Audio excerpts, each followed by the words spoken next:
আদাব, নমস্কার। আমি ডাক্তার গৌতম দত্ত। দত্ত হোমিও কেয়ারের পক্ষ থেকে আপনাদের সকলকে আবারও স্বাগত জানাচ্ছি নতুন আরেকটি ভিডিও দেখার জন্য। আজকের আলোচনার বিষয়টি খুবই গুরুত্বপূর্ণ একটি আলোচনা। সেটা হচ্ছে যে গোড়ালি ফোলা বা গোড়ালি ব্যথা, অর্থাৎ অ্যাঙ্গেল যে সোয়েলিং থাকে, এটার যে ট্রিটমেন্ট আমরা দেই, দেখা যায় যে তাদের ইতিহাস যদি আমরা দেখি, অনেক রোগী বলে যে তার জন্য ব্যথা থাকে, ব্যথার কারণে ফোলায়, ফোলার ভাবটাকে দূর করার জন্য বা ব্যথাটাকে নিরাময় করার জন্য, যেহেতু টাটানি ব্যথা থাকে বা একটা অস্বস্তিকর যন্ত্রণা থাকে, তারা নিয়মিত ব্যথার বড়ি খায়। তো ব্যথার ওষুধ নিয়মিত খেলে এটা দেখা যায় যে মারাত্মক ধরনের ক্ষতির সম্ভাবনা হতে পারে। সেটা কিডনিতে হতে পারে, সেটা লিভারে হতে পারে। তো এছাড়াও বিভিন্ন ধরনের ক্ষতির সম্ভাবনা থাকে।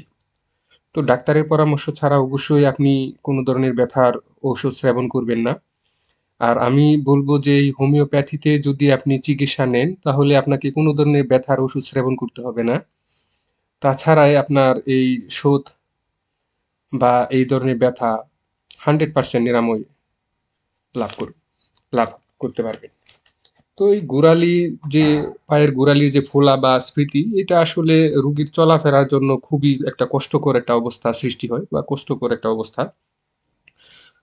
হোমিও মতে যে সাইকোসিস দোষযুক্ত রোগীদের ইহা অধিক দেখা যায়, অর্থাৎ সাইকোসিস মায়াজম যে সকল রোগীদের ভিতরে প্রাধান্যটা বেশি থাকে, তাদের এই সমস্যাটা হয় এবং হবার সম্ভাবনা সবচেয়ে বেশি। এছাড়াও যদি আঘাতের ইতিহাস থাকে, বাতের ব্যথা, রক্ত সঞ্চালনের সমস্যা, কিডনি বা লিভারের সমস্যার কারণেও দেখা যায় যে এই গোড়ালি ফোলার অবস্থা সৃষ্টি হতে পারে। তো এই ক্ষেত্রে আপনি কি করবেন, কি ধরনের হোমিওপ্যাথিক ঔষধ সেবন করবেন, সেই সম্পর্কে একটি গুরুত্বপূর্ণ আলোচনা এখানে আমি উপস্থাপন করেছি। আর সেই আলোচনার প্রেক্ষিতে যে প্রথমে যে মেডিসিনটা আমি অন্তর্ভুক্ত করেছি, সেটা দেখার আগে এখানে একটু আলোচনা করলে আসলে আরো বড় হয়ে যায় যে ফুলার যে গ্রেড, আমরা ইডিমাটা পরীক্ষা করার জন্য বা গোড়ালির যে শোথ আছে সেটা স্ফীতিটা কতটুকু সেটা পরীক্ষা করার জন্য আঙ্গুল আঙ্গুল দিয়ে, বৃদ্ধাঙ্গুল যেটা আছে সেটা দিয়ে আমরা প্রেশার ক্রিয়েট করে সেখানে আমরা পরিমাণটা নির্ধারণ করতে পারি। তো দেখেন, প্রথমে আমি যে মেডিসিনটাকে এখানে অন্তর্ভুক্ত করেছি সেটা হচ্ছে অ্যাপিস ম্যালিফিকা বা অ্যাপিস মেল। অ্যাপিসমেলটা খুবই গুরুত্বপূর্ণ একটা ঔষধ। এই গোড়ালির যদি স্ফীতি বা জল জমে গোড়ালিটা যদি ফুলে যায়, তো এই ক্ষেত্রে এই অ্যাপিসমেলটা হচ্ছে উৎকৃষ্ট একটা মেডিসিন। পাগুলো দেখা যায় যে সে ভাবে যে পাগুলো বড় হয়ে যাবার মতো এক ধরনের অনুভূতি তার হয়, যে পাগুলা একটু বড় হয়ে গেছে, এবং সুদসহ টাটানি ব্যথা থাকে। গোড়ালিটা খুবই স্পর্শকাতর এবং শক্ত হয়ে থাকে। এছাড়া আরেকটা বিশেষ লক্ষণ হচ্ছে জ্যাপিসমেলের, সেটা হচ্ছে প্রস্রাব অবরোধ বা অল্প হয়, অর্থাৎ প্রস্রাবটা তার বন্ধ ভাব, ঠিকমতো প্রস্রাব হয় না, ক্লিয়ার হয় না, হলেও সেটা অল্প হয়, এবং পানির খুব একটা পিপাসা থাকে না, অর্থাৎ প্রস্রাব তারটা কম হয় এবং পানির তেমন একটা পিপাসা থাকে না। এই ধরনের উপস্থিতি যদি থাকে, আমরা অ্যাপিসমেলটাকে বিবেচনা করতে পারি। গরমে এবং চাপে তার বৃদ্ধি। আর এই অ্যাপিসমেলের রোগীর যদি আমরা জিভটা যদি দেখি, তার জিহ্বাটা যে রকম থাকে সেটা হচ্ছে আগুনের মতো উজ্জ্বল লাল থাকে, এবং সেই সাথে সাথে কারো জিহ্বাটা কিছুটা ফোলা এবং ব্যথাযুক্ত থাকতে পারে। তো এর যদি ওষুধের যদি আমরা ডোজ ইনস্ট্রাকশনটা যদি দেখি বা সেবন বিধিটা যদি দেখি, সেটা হচ্ছে আপনি 6 অথবা 30 শক্তি, দুইটার যে কোনো একটা শক্তি 4 ঘন্টা অন্তর অন্তর, দেখা যায় যে আপনি 2 সপ্তাহ বা 3 সপ্তাহ সেবন করলেই দেখবেন যে আপনি 100% নিরাময় হয়ে গেছে। এছাড়াও যদি আপনি 0 টু শক্তি সেবন করতে চান, তো এক্ষেত্রেও আপনি একবার অথবা 2বার দিনে আপনি সেবন করতে পারেন। দ্বিতীয় যে মেডিসিনটাকে এখানে অন্তর্ভুক্ত করেছি সেটা হচ্ছে আর্সেনিক কাম এলবাম বা আর্সেনিক এল্প। এই আর্সেনিক এল্পটা হচ্ছে অত্যন্ত শীতকাতর একটা মেডিসিন, অর্থাৎ রুগী খুবই শীতকাতর, শীতে সে কাতর, শীত তার সহ্য হয় না, এবং গোড়ালির সুদ যদি সহ যে রুগীর প্রচন্ড দুর্বলতা এবং অস্থিরতা থাকে, তাহলে এটা হচ্ছে খুবই কার্যকরী একটি মেডিসিন। পায়ের ডিমে খিল ধরা এবং স্মৃতি থাকে। প্রদাহযুক্ত স্থান হতে দেখা যায় যে জ্বলন্ত আগুনের মতো এক ধরনের জ্বালা বা অনুভব করে রুগী। এবং প্রবল পিপাসাটা তার অধিক থাকে, কিন্তু পানি পান করে খুবই অল্প অল্প করে। মৃত্যু ভয় থাকে এবং একা থাকতে ভয় পায়। তার যদি জিভটা যদি আমরা খেয়াল করি, সেটা হচ্ছে খুবই পরিষ্কার এবং লাল জিভ থাকে। তো এই আর্সেনিক অ্যালবামটাও আমরা 6 এবং 30 পোটেন্সি প্রথম অবস্থায় রুগীর 1 থেকে 2 ফোঁটা করে আধা কাপ বা 2 চামচ ঠান্ডা পানিতে মিশিয়ে 8 ঘন্টা অন্তর অন্তর, অর্থাৎ দিনে আপনি 3 বার সেবন করতে পারেন। এছাড়াও 0-2 শক্তি যদি আপনি খান, সেম একই পদ্ধতিতে আপনি 1 থেকে 2 মাত্রা প্রতিদিন সেবন করতে পারেন।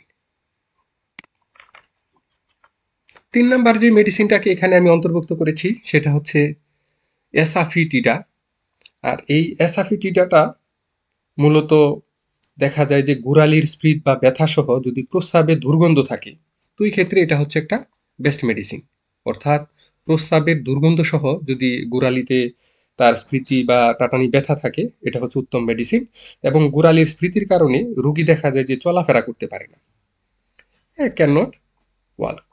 তো এছাড়াও দেখা যায় যে রাতে এবং ঠান্ডায় তার যে সমস্যা বা ব্যথা, এই দুইটা বৃদ্ধি পায় তার রাত্রে এবং ঠান্ডাতে।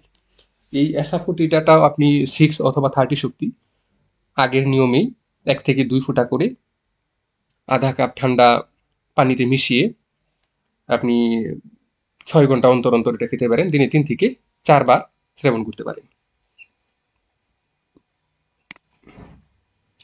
এবার যে মেডিসিনটা খুবই গুরুত্বপূর্ণ একটা মেডিসিন এবং সেন্সিটিভ একটা মেডিসিন, সেটা হচ্ছে ম্যাডোরিনাম। এই ম্যাডোরিনামটা মূলত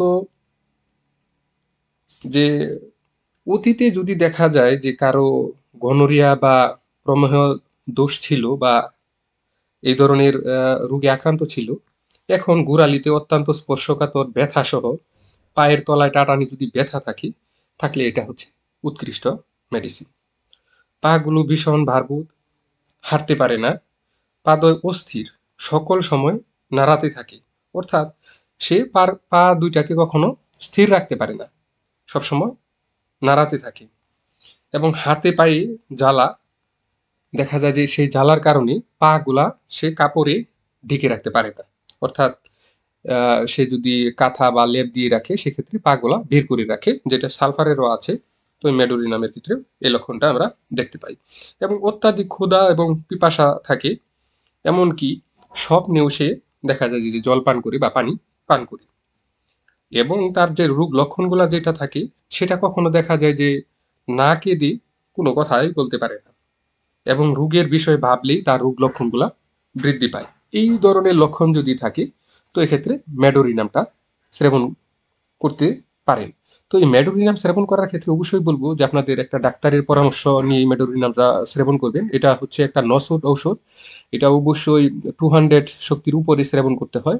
আপনি 1 এম অথবা 10 এম 1 ডোজ, অর্থাৎ ধরেন 1 ফোঁটা মাত্র ঔষধ 2 চামচ পানিতে মিশিয়ে সজোরে আপনি 10টা ঝাঁকি দিয়ে 1 মাত্রা সকালবেলা খাবেন। পরবর্তীতে অবস্থা বুঝে আপনি 7 দিন বা 15 দিন পর আরেক মাত্রা সেবন করতে পারেন। আবার যদি 0-2 শক্তি ওষুধ ব্যবহার করেন, তাহলে প্রতিদিন সকালবেলা 1 মাত্রা করে আপনি খেতে পারেন। এর পরবর্তী যে মেডিসিনটাকে আমি এখানে অন্তর্ভুক্ত করেছি সেটা হচ্ছে লিডাম পাল। অর্থাৎ এই লিডাম পালটাও হচ্ছে গোড়ালির যে দুইটা গোড়ালি যদি খুব স্ফীত থাকে এবং অত্যন্ত ব্যথা থাকলে, এটা হচ্ছে একটা অতি উৎকৃষ্ট একটা ওষুধ হচ্ছে এই লিডাম পাল। গোড়ালি টাটানি সহ পায়ের আঙ্গুলগুলো দেখা যায় যে ফুলে ওঠে, যেন কোনো প্রকার আঘাত পেয়েছে এই ধরনের একটা ভাব থাকে।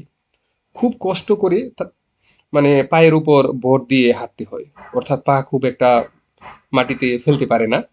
এবং ঠান্ডা জলে পা দেখা যায় যে ডুবিয়ে রাখলে তার উপশম, অর্থাৎ ঠান্ডায় তা যদি উপশম হয় বা ভালো বোধ করে, তো এক্ষেত্রে আমরা লিডাম্পালটা দিতে পারি। তো লিডাম্পালটা আমি বলবো যে আপনি 30 শক্তি 8 ঘন্টা অন্তর অন্তর, অর্থাৎ আপনি 3 বার দিনে দিতে পারেন, 3 থেকে 4 বার পর্যন্ত এটা দেওয়া যায়। তো আমি বলবো যে 3 বার, সকাল, দুপুর, রাত্রে আধা কাপ পানিতে মিশিয়ে 1 থেকে 2 ফোঁটা করে আপনি সেবন করবেন। এছাড়াও এই এই যে শোধ যদি থাকে, এক্ষেত্রে আরো কিছু ঘরোয়া কিছু নিয়ম আছে। সাধারণ কিছু নিয়মটা যদি আপনি পালন করেন তাহলে খুব দ্রুত নিরাময় লাভ করবেন। সেক্ষেত্রে আপনার অতিরিক্ত হাঁটাহাঁটিটা বন্ধ করতে হবে, কিছুটা বিশ্রাম নিতে হবে, এবং দেখা যায় যে বরফে বা ঠান্ডায় আপনি যদি ভালো লাগে সেক্ষেত্রে ঠান্ডা দিয়ে আপনি যদি ছেঁক দেন তাহলেও খুব ভালো, মানে দ্রুত দেখা যায় যে ফোলাগুলা বা সুদগুলা কমে যাবে। এবং দেখা যায় যে লবণ যেটা আছে, যে আমরা যেটা বলি যে অতিরিক্ত লবণ বা এক্সট্রা লবণ খাওয়াটা আপনাকে বন্ধ করতে হবে, এবং নিয়মিত ব্যায়াম করতে হবে, এবং পর্যাপ্ত পরিমাণে, সর্বশেষ যে বিষয়টা বলবো, আপনাকে অবশ্যই পর্যাপ্ত পরিমাণে পানি সেবন করতে হবে। পানির ঘাটতি থাকলে দেখা যায় যে এই ধরনের শোধ বা কিডনিতে সমস্যা সৃষ্টি হয়ে এই ধরনের শোধ তৈরি হতে পারে। তো ধন্যবাদ সকলকে। আজকের আলোচনা এই পর্যন্তই। আজকের আলোচনা যদি ভালো লাগে তো অবশ্যই আমার চ্যানেলটিকে সাবস্ক্রাইব করবেন, সেই সাথে অন্যকে দেখার সুযোগ করে দিবেন। এবং আপনাদের কোনো ধরনের মতামত থাকলে অবশ্যই আমার কমেন্ট বক্সে জানাবেন। আমি যথাসময়ে তা উত্তর দেওয়ার চেষ্টা করব। ধন্যবাদ।